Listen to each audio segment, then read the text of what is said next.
Pace bene, masih di mea culpa.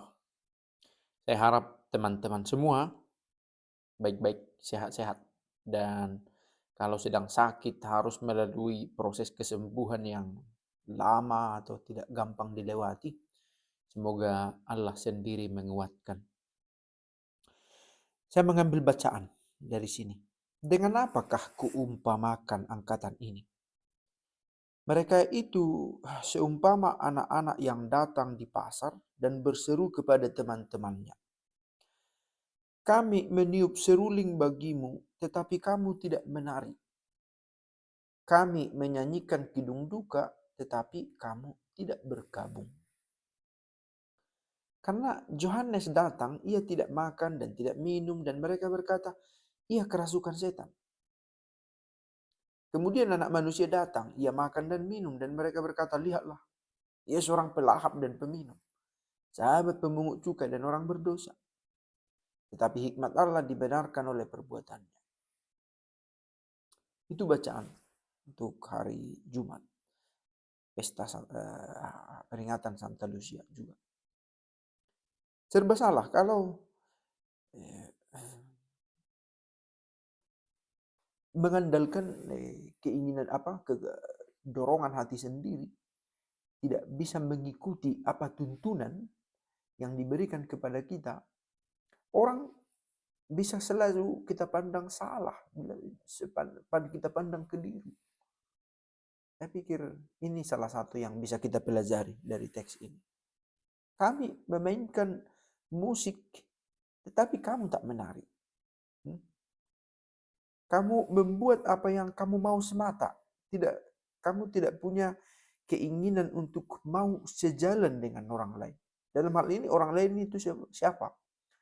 Yohanes Pembaptis dikatakan. Anak manusia sendiri. Siapa itu? Yesus sebenarnya. Jadi kalau tidak mau mengikuti Yesus atau para nabi sebelumnya, memang bisa menjadi chaos. Nah, jangan-jangan banyak penderitaan, kesusahan yang kita alami itu karena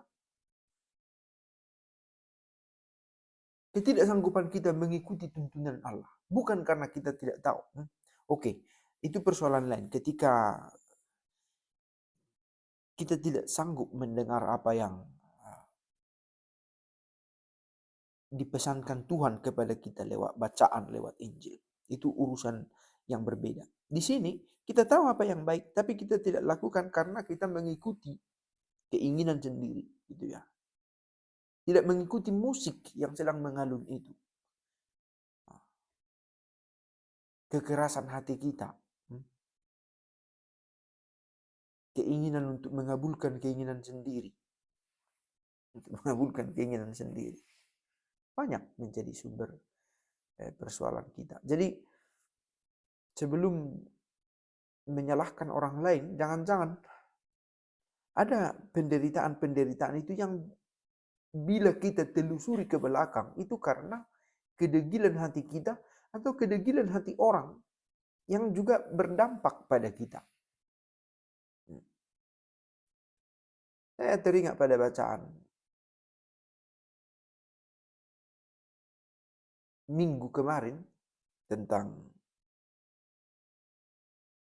di sini ya, bacaan di sini karena diperingati itu tentang Maria. Tentang Maria. Ketika manusia pertama jatuh ke dalam dosa. Mengapa jatuh ke dalam dosa? Karena tidak diikuti musik yang sudah disampaikan oleh Allah sendiri. Semua bisa kau makan, kecuali yang di tengah. Tidak diikuti musik itu. Nah, apa maksudnya musik? Panduan, arahan itu. Gitu ya. Mereka mendengarkan rayuan si ular, boleh dikatakan, keinginan sendiri, keingintahuan sendiri, sampai akhirnya mereka menemukan diri mereka memalukan, sehingga mereka bersembunyi dan tidak mau muncul. Nah, apakah Allah tinggal diam? Tidak juga. Selalu ada panduan itu ya. Nah, di bacaan itu apa dikatakan? Di mana engkau? Di mana engkau? Allah bertanya kepada manusia yang diciptakannya. Di mana engkau? Benarkah Allah tidak tahu di mana manusia yang diciptakan? Itu tidak mungkin, karena Allah itu maha tahu, kan gitu ya. Kalau kita katakan memang Allah tidak tahu, itu kontradiktif dengan fakta bahwa Allah itu maha tahu. Tapi Allah itu bertanya, di mana engkau? Supaya manusia itu juga bisa mempertanggungjawabkan apa yang dia lakukan, mengidentifikasi kembali dirinya, siapa aku ini sebenarnya. Apa yang salah yang sudah kulakukan? Apa yang seharusnya kulakukan tapi tidak kulakukan? Nah, pertanyaan di mana engkau? Saya pikir itu juga pertanyaan yang bisa muncul kepada kita. Di mana engkau? Sudah di mana posisimu sekarang? Sudah semenderita apa kamu? Atau apa persoalanmu? Gitu ya. Nah, kalau ditanya apa persoalanmu, jawaban kita bisa beda-beda. Masing-masing kita punya cerita, ya, punya tantangan, kesulitannya. Di mana engkau sekarang? Bayangkan Allah juga bertanya begitu kepada kita. Di mana engkau? Itu pertanyaan sekali lagi bukan soal posisi, mengevaluasi diri. Sudah di mana? Sudah bagaimana keadaanmu? Gitu ya. Saya pikir ini, dan saya temukan juga beberapa tulisan yang mencoba menggarisbawahi kata-kata ini. Di mana engkau? Menurutku ini pertanyaan bagus kalau dibawa pada refleksi, gitu ya.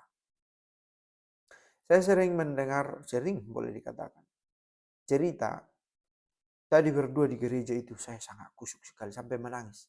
Saya sadar bahwa selama ini saya kurang banyak berdua. Ada orang yang sampai pada refleksi macam itu. Setelah sekian lama kelelahan, bahkan dia tidak sadar bahwa dia sudah kelelahan bekerja, kejar target, harus ya, ada yang dipenuhi, ada gaji, ada yang harus dibayar. Hidup tidak gampang gitu ya. Sekali lagi, apakah ini karena kesalahanku, karena tidak bisa membatasi diriku, tidak bisa mengontrol diriku atau mengontrol orang lain yang ada di sekitarku, complicatednya kadang terjadi. Dan dalam lingkaran yang rumit ini kita kelelahan sampai tidak punya waktu untuk mengevaluasi diri. Nah, tiba waktu ketika kita atau ada orang pergi ke gereja, tersentuh dia bagian dari dirinya yang berefleksi dan menemukan, sudah lama saya tidak mengalami kekusyukan macam ini. Dan menangis, ada. Rilis, terasa, saya lepas dulu beban ini sudah terlalu berat. Gitu ya. Nah, saya coba kaitkan dengan bacaan sebelumnya, mau melihat bahwa kadang kita tidak ikut menari ketika ada musik di mana sebaiknya kita ikut menari gitu ya. Ikut bersuka cita, tidak ikut. Karena kita membuat gerakan sendiri dan mengandalkan diri sendiri sebagai titik berangkat gitu ya. Maka ketika Yohanes berpuasa dibilang apa sih itu?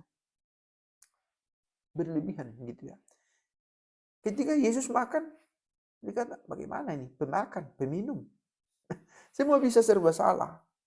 Kalau tidak mau ikut di perahu yang sama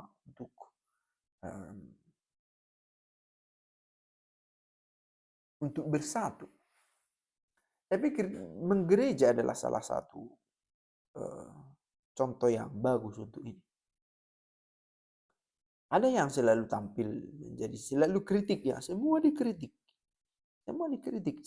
Seolah-olah semua salah di hadapannya gitu ya. Di urusan menggereja.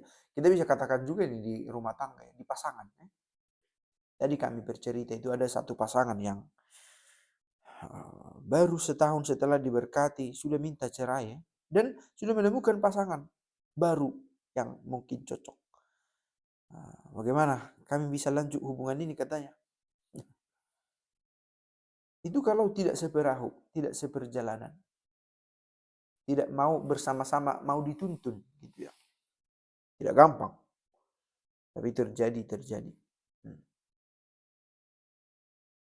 Chaos. Ada yang tidak mau terlibat, menjadi outsider, membuat dirinya menjadi titik berangkat dari satu sudut pandang, punto di vista. Dan dia menjadikan dirinya sebagai hakim untuk setiap peristiwa. Semua salah di matanya. Mengapa ini bisa terjadi? Ada orang begitu. Semua salah di matanya. Selalu berusaha menemukan sesuatu yang kurang dalam diri yang lain. Ada juga yang memang dia menemukan yang kurang dalam dirinya, tapi ada juga yang tumpul pada dirinya, tajam pada orang lain. Ada juga macam-macam. Oke. Saya pikir ini satu pengingat bacaan ini. Untuk belajar mau mengikuti, gitu ya. Memang kita juga harus jeli apa yang sedang aku ikuti sekarang. Siapa yang aku ikuti? Nah, dalam pertanyaan macam ini itu ada di sana ada daya kritis, tapi juga jangan menjadi skeptik gitu ya. Menjadi serba ragu, semua diragukan. Nah, kita percaya pada gereja gitu. Itu satu opsi yang paling dianjurkan gitu ya. Percayalah pada gereja. Yang apa itu percaya pada gereja? Janganlah percaya pada Tuhan. Iya, pada Tuhan. Tapi kalau kita berkata pada Tuhan secara langsung, Tuhan menurut interpretasi siapa? Menurut terjemahan siapa? Kita secara pribadi, saya sendiri bisa salah mengerti. Kalau saya tidak mengkonfrontasikan dengan pandangan orang lain. Nah, siapa orang lain yang saya bisa percaya? Kalau saya sendiri berkata, gereja ini, saya bisa percaya. Saya mempercayai gereja ini bukan karena berpijak pada kemampuan orang-orang di dalamnya, tapi karena saya yakin ada Kristus, ada Allah yang disembah itu di dalam ini. Nah, di sini juga ditemukan pentingnya gereja itu ya. Untuk membantu kita menginterpretasi yang menurut kita sejauh mungkin Allah kehendaki untuk kita mengerti. Karena tidak semua orang yang berkata tentang Yesus itu adalah dari Yesus, belum tentu. Karena iblis juga berkata tentang Allah, tapi dia tidak sejalan dengan Allah. Nah, dua pemikiran tentang mengikuti, menghidupi apa yang Allah inginkan, mau menundukkan diri padanya, dengan panduan dari apa yang kita temukan di dunia ini. Gereja membantu kita, memberikan arahan apa yang kita lakukan. Kalau dikatakan jangan aborsi itu salah katanya, ya kita terima itu. Berarti aborsi itu salah. Apa kata gereja? Nah, pesan-pesan moral gereja perlu kita dengarkan, bukan karena menekankan pandangan sendiri. Gitu ya. Untuk membantu kita mengerti, memahami. Semoga. Amin. Dan nama Bapa dan Putra dan Roh Kudus. Amin.